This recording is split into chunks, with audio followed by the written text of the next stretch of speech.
कैसे हो आप लोग। तो स्वागत है आपका हमारे अपने YouTube चैनल में जिसका नाम है टेक्निकल नारी। तो मैं आज आपको बताने जा रही हूँ दुनिया की सबसे फेमस राइटर्स में से एक हैरी पॉटर नॉवेल की लेखिका J.K. रावलिंग के बारे में, जिनके लिखे हुए 7 हैरी पॉटर बुक्स पर कुल 8 मूवीज़ बनाई जा चुकी हैं। इसके अलावा हैरी पॉटर को 20वीं सदी का सबसे प्रसिद्ध नॉवेल माना जाता है और इस बुक सीरीज़ ने दुनिया भर में बहुत सारे अवार्ड्स भी जीते हैं और इसके 400 मिलियन कॉपीज़ भी बिक चुके हैं। इसलिए ये दुनिया का बेस्ट सेलिंग बुक रह चुका है। फिलहाल अब ये दूसरे नंबर पर है और डैन ब्राउन द्वारा लिखी गई किताब द विंची कोड पहले नंबर पर है। बट फिलहाल हम इस वीडियो में हैरी पॉटर की लेखिका J.K. रावलिंग के बारे में बात करेंगे, जिन्होंने बहुत ही बुरी घटनाओं में इस बुक्स को लिखा है। तो चलिए शुरू करते हैं। हैरी पॉटर की अमेजिंग दुनिया को सबसे पहले J.K. रावलिंग ने अपनी इमेजिनेशन में देखा था, जो सिर्फ बुक सेलिंग से बनने वाली दुनिया की पहली बिलियनियर है। रावलिंग का जन्म 31 जुलाई 1965 को इंग्लैंड के याटे शहर में हुआ था। दरअसल इनका नाम जॉन कैथलीन रावलिंग है। उनके पिता एक इंजीनियर थे और उनकी माँ साइंस टेक्नीशियंस थी। रावलिंग पढ़ाई में अच्छी थी, लेकिन उन्हें किसी बड़ी यूनिवर्सिटी में पढ़ने का मौका नहीं मिला।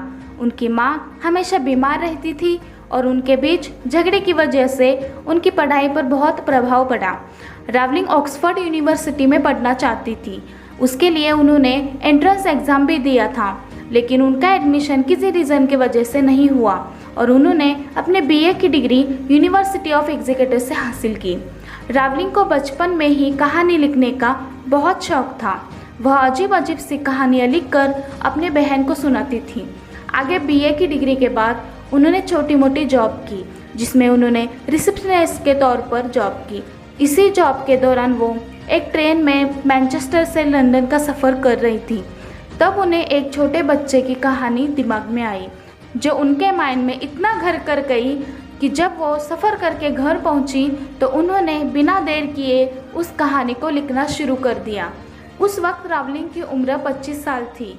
उसी टाइम पीरियड में उनकी बीमार माँ की डेथ हो गई, जो कि वे उनसे सबसे ज़्यादा क्लोज थी, जिससे वो पूरी तरह से टूट गई।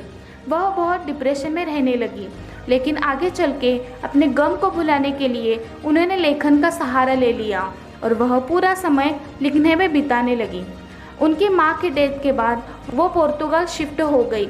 वहाँ उनकी मुलाकात एक जर्नलिस्ट जॉर्ज अरेंड से हो गई। दोनों के विचार आपस में काफ़ी मिलते जुलते थे, इसलिए उन्होंने शादी कर ली। उनकी शादी के बाद उन्हें एक बेटी हुई जिसका नाम जेसिका इसाबेल रावलिंग है। जेसिका से पहले उनका एक बार गर्भपात भी हो चुका था। जब उनकी बच्ची जेसिका 1 महीने की थी, तब उनके पति ने उन्हें आपसी झगड़े के कारण घर से बाहर निकाल दिया था और उस इंसिडेंस की वजह से वो डिप्रेशन में आ गई थी, क्योंकि उनके साथ उनकी 1 महीने की बच्ची थी और वो जॉबलेस थी। इसी रीज़न से उन्होंने सुसाइड अटेम्प्ट भी किया था, लेकिन वो नाकाम हो गई और उन्होंने उसी डिप्रेशन से इंस्पायर होकर हैरी पॉटर के डेमेंटर्स कैरेक्टर को बनाया। उसके बाद रावलिंग अपनी बेटी को लेकर स्कॉटलैंड अपने बहन के यहाँ चली गई और एक स्कूल में इंग्लिश टीचर की जॉब की। वहीं से उन्होंने अपने हस्बैंड से डिवोर्स ले लिया।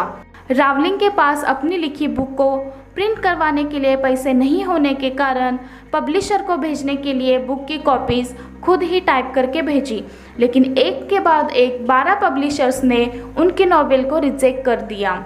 इतनी प्रॉब्लम्स के बाद भी उनका कॉन्फिडेंस लेवल इतना था कि उन्हें इस बात को लेकर कोई दुख नहीं हुआ। 1 साल बाद फाइनली जून 1997 में लंदन के एक छोटे पब्लिशिंग हाउस ब्लम्सबेरी के ओनर की बेटी को रावलिंग की लिखी नॉवेल बहुत पसंद आई और वो हैरी पॉटर को पब्लिश करने के लिए तैयार हो गई, जिन्होंने स्टार्टिंग में 1000 कॉपीज़ प्रिंट की, जिसमें से 500 लाइब्रेरीज में डिस्ट्रीब्यूट की गई और आज हैरी पॉटर की स्टार्टिंग की ओरिजिनल कॉपीज़ की वैल्यू 20,000 पाउंड से भी ज़्यादा है। कुछ महीनों बाद हैरी पॉटर ने Nestle Smarties book award, British book award और children book of the year का अवार्ड जीता और अक्टूबर 1997 में उस नॉवेल को पब्लिश करके उसके राइट्स एक ऑक्शन में $1,05,000 में स्कोलास्टिक कॉरपोरेशन के द्वारा खरीद लिए गए। उसी के साथ रावलिंग की सक्सेस एक अलग लेवल पर पहुंचती जा रही थी और अब तक हैरी पॉटर सीरीज की 50 करोड़ से भी ज़्यादा कॉपीज बिक चुकी हैं। उनके हैरी पॉटर सीरीज पर फिल्म बनाने के लिए राइट्स वार्नर ब्रदर्स ने खरीद लिए और हैरी पॉटर की 8 फिल्म्स का प्रोडक्शन किया, जिसकी फर्स्ट मूवी 2001 में रिलीज हुई और लास्ट 2011 में, जो सभी सुपरहिट साबित हुई। इस बुक को सभी लोगों ने बहुत पसंद किया। हैरी पॉटर नॉवेल की वजह से रावलिंग वर्ल्ड की फेमस राइटर के अलावा दुनिया के सबसे अमीर लोगों में आने लगी। 2011 में रावलिंग फोर्ब्स वर्ल्ड के सबसे अमीर लोगों में 1140वीं पोजीशन पर थी और 2011 में रावलिंग ने दूसरी शादी भी कर ली। वो अभी स्कॉटलैंड में रहती है। रावलिंग के लाइफ में आए उतार चढ़ाव में भी उन्होंने अपने काम को कंटिन्यू रखा और अपने आप को एक सक्सेसफुल राइटर के रूप में दुनिया के सामने प्रस्तुत किया। Happiness can be found even in the darkest of times if one only remembers to turn on the light. इसका मतलब है अंधेरे समय में भी सुख पाया जा सकता है अगर कोई केवल प्रकाश को चालू करना याद रखे।